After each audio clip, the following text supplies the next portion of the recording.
Hello, and welcome to another short story. This one is The Telltale Heart by Edgar Allen Poe, published in 1843. True! Nervous. Very, very dreadfully nervous I had been and am. But why will you say that I am mad? The disease had sharpened my senses, not destroyed, not dulled them. Above all was the sense of hearing acute. I heard all things in the heaven and in the earth. I heard many things in hell. How then am I mad? Hearken and observe how healthily, how calmly I can tell you the whole story. It is impossible to say how first the idea entered my brain, but once conceived, it haunted me day and night. Object there was none. Passion there was none. I loved the old man. He had never wronged me. He had never given me insult. For his gold I had no desire. I think it was his eye. Yes, it was this. One of his eyes resembled that of a vulture, a pale blue eye with a film over it.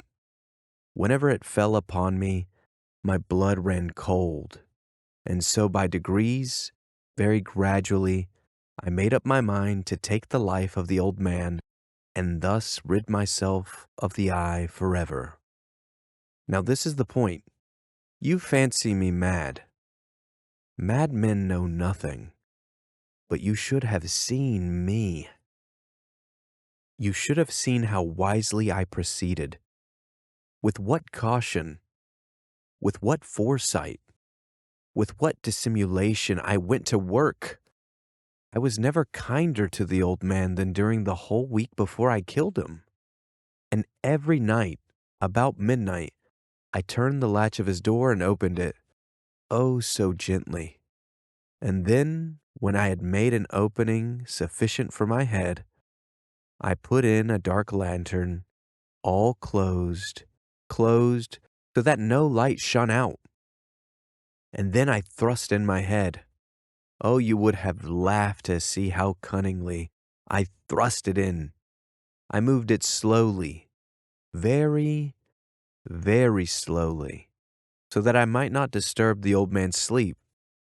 It took me an hour to place my whole head within the opening so far that I could see him as he lay upon his bed. Would a mad man have been so wise as this? And then, when my head was well in the room, I undid the lantern cautiously. Oh, so cautiously, for the hinges creaked. I undid it just so much that a single thin ray fell upon the vulture eye. And this I did for 7 long nights. Every night just at midnight. But I found the eye always closed. And so it was impossible to do the work. For it was not the old man who vexed me, but his evil eye. And every morning, when the day broke, I went boldly into the chamber and spoke courageously to him, calling him by name in a hearty tone, and inquiring how he had passed the night. So you see, he would have been a very profound old man. Indeed, to suspect that every night just at 12, I looked in upon him while he slept. Upon the 8th night, I was more than usually cautious in opening the door. A watch's minute hand moves more quickly than did mine. Never before that night had I felt the extent of my own powers, of my sagacity. I could scarcely contain my feelings of triumph.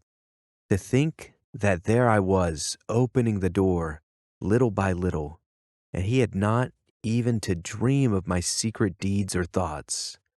I fairly chuckled at the idea, and perhaps he heard me, for he moved on the bed suddenly, as if startled. Now you may think that I drew back, but no. His room was as black as pitch with the thick darkness, and so I knew that he could not see the opening of the door, and I kept pushing it on steadily, steadily.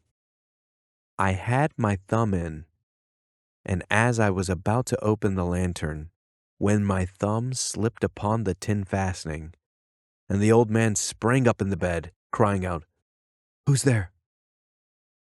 I kept quiet, still, and said nothing.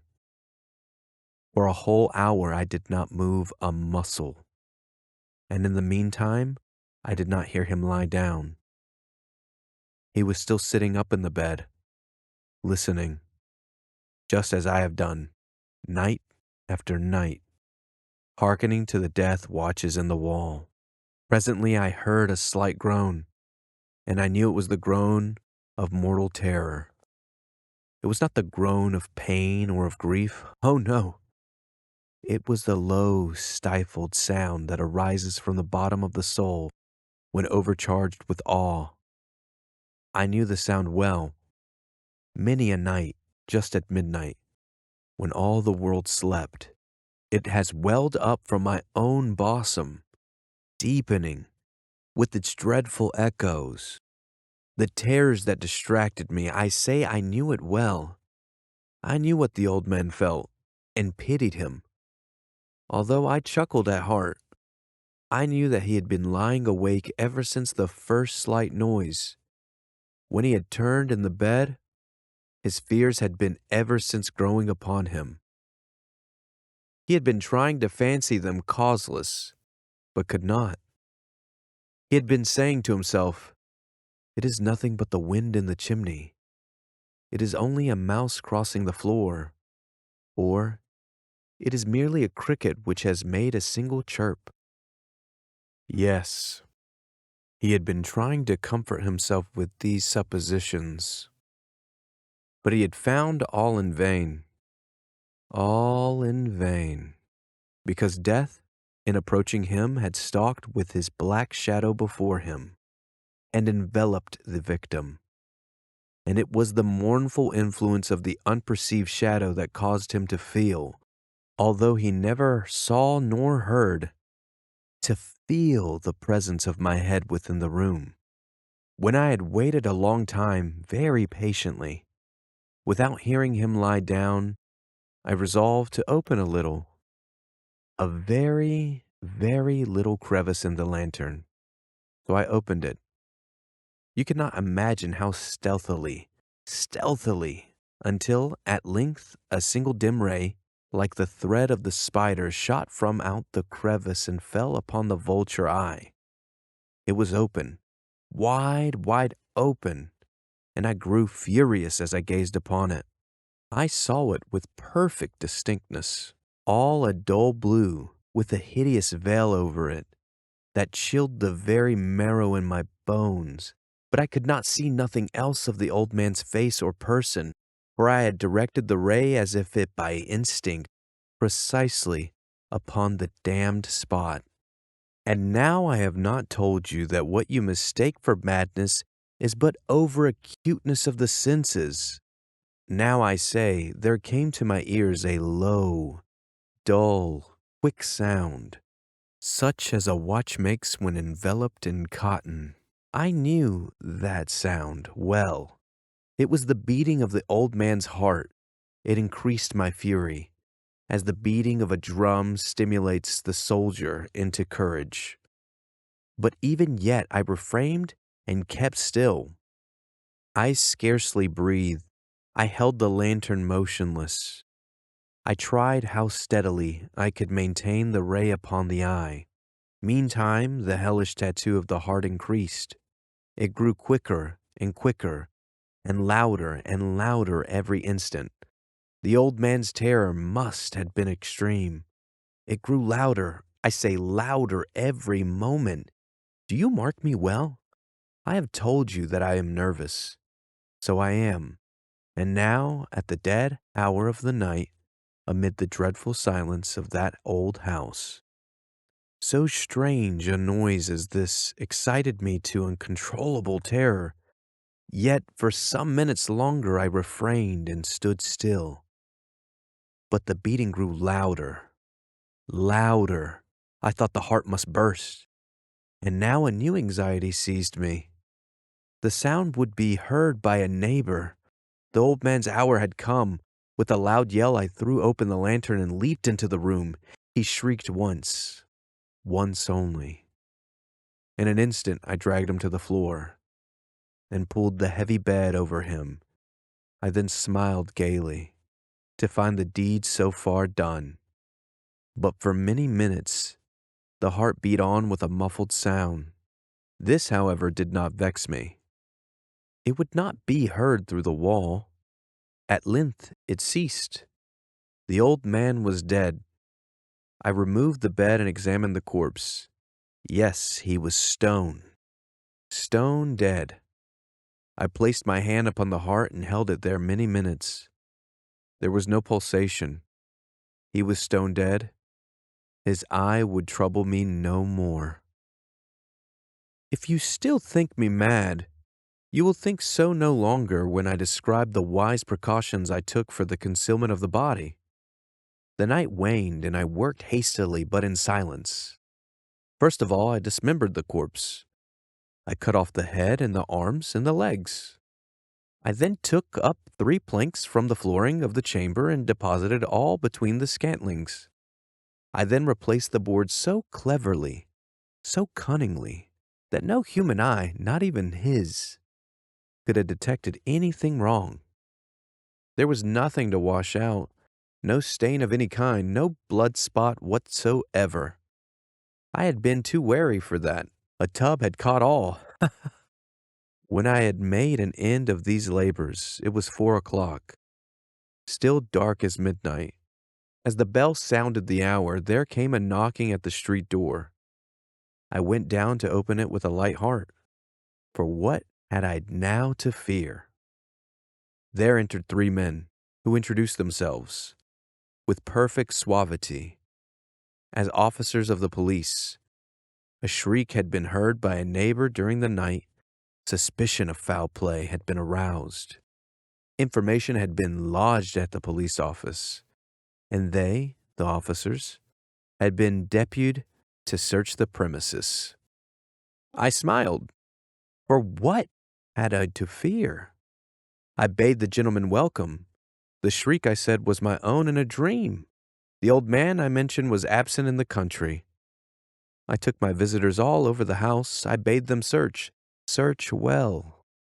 I led them, at length, to his chamber. I showed them his treasures, secure, undisturbed. In the enthusiasm of my confidence, I brought chairs into the room and desired them here to rest from their fatigues, while I myself, in the wild audacity of my perfect triumph, placed my own seat upon the very spot beneath which reposed the corpse of the victim. The officers were satisfied. My manner had convinced them. I was singularly at ease.